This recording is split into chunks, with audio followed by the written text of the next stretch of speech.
Сәлем баршаларыңызға. Бүгін мен сіздермен бірге өте тойымды, тез дайындалатын таңғы астың рецептімен бөлісемін.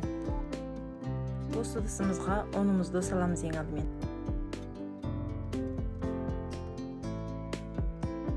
Одан кейін 2 қасық қант саламыз. Оның үстіне 1 қасық дрожжымызды саламыз.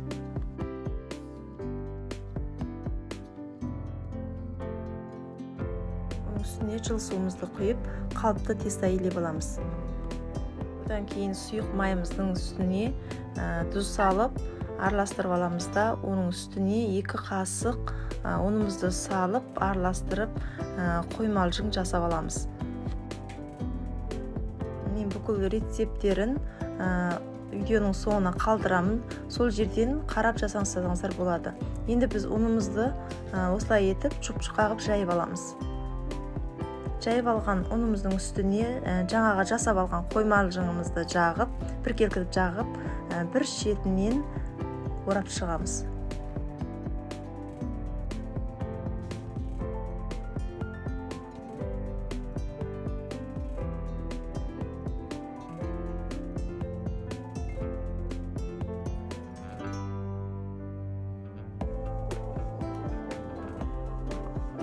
Енді оны бөліктерге 8 бөлікке бөліп аламыз.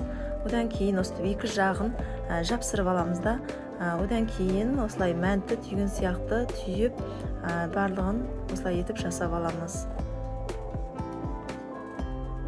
Біз енді оның бір жақ бетіне үсті суымызды жағып, одан кейін күншітке матырып аламыз.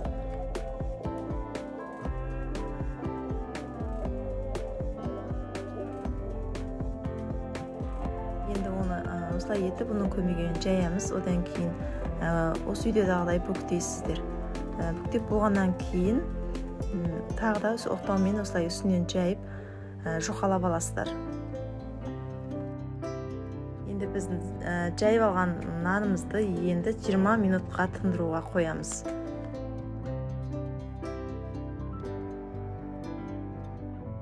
Біз тындырып алдық. Енді біз баяу отта бір жағын ең алдымен салып, бір жағын қызартып алып, одан кейін екінші жағын қызарғанша жақсылап пісіріп аламыз. Міне осындай қызыл болып пісуі керек.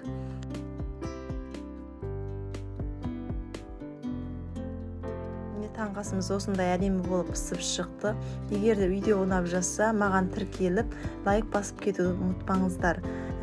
Мен әлі де көптеген таңғы астардың рецептерімен бөлісетін боламын.